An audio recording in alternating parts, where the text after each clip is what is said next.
2 Kings 11. And when Athaliah the mother of Ahaziah saw that her son was dead, she arose and destroyed all the seed royal. But Jehosheba, the daughter of King Joram, sister of Ahaziah, took Joash the son of Ahaziah, and stole him from among the king's sons which were slain, and they hid him, even him and his nurse, in the bedchamber from Athaliah, so that he was not slain, and he was with her hid in the house of the Lord 6 years. And Athaliah did reign over the land. And the 7th year Jehoiada sent, and fetched the rulers over hundreds, with the captains and the guard, and brought them to him into the house of the Lord, and made a covenant with them, and took an oath of them in the house of the Lord, and showed them the king's son. And he commanded them, saying, This is the thing that ye shall do. 1/3 part of you that enter in on the Sabbath shall even be keepers of the watch of the king's house, and 1/3 part shall be at the gate of Sur, and 1/3 part at the gate behind the guard. So shall ye keep the watch of the house, that it be not broken down. And 2 parts of all you that go forth on the Sabbath, even they shall keep the watch of the house of the Lord about the king. And ye shall compass the king round about, every man with his weapons in his hand. And he that cometh within the ranges, let him be slain, and be ye with the king as he goeth out, and as he cometh in. And the captains, over the hundreds, did according to all things that Jehoiada the priest commanded. And they took every man his men that were to come in on the Sabbath, with them that should go out on the Sabbath, and came to Jehoiada the priest. And to the captains over hundreds did the priest give King David's spears and shields that were in the temple of the Lord.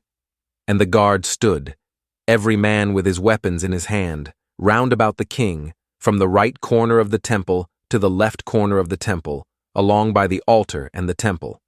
And he brought forth the king's son, and put the crown upon him, and gave him the testimony, and they made him king, and anointed him. And they clapped their hands and said, God save the king. And when Athaliah heard the noise of the guard and of the people, she came to the people into the temple of the Lord.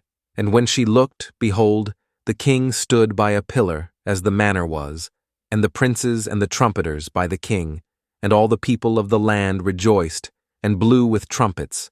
And Athaliah rent her clothes, and cried, Treason, treason. But Jehoiada, the priest, commanded the captains of the hundreds, the officers of the host, and said unto them, Have her forth without the ranges, and him that followeth her kill with the sword. For the priest had said, Let her not be slain in the house of the Lord. And they laid hands on her, and she went by the way by the which the horses came into the king's house, and there was she slain. And Jehoiada made a covenant between the Lord and the king and the people, that they should be the Lord's people, between the king also and the people. And all the people of the land went into the house of Baal, and brake it down. His altars and his images brake they in pieces thoroughly, and slew Mattan the priest of Baal before the altars. And the priest appointed officers over the house of the Lord, and he took the rulers over hundreds, and the captains, and the guard, and all the people of the land. And they brought down the king from the house of the Lord, and came by the way of the gate of the guard to the king's house. And he sat on the throne of the kings. And all the people of the land rejoiced, and the city was in quiet, and they slew Athaliah with the sword beside the king's house. 7 years old was Jehoash when he began to reign.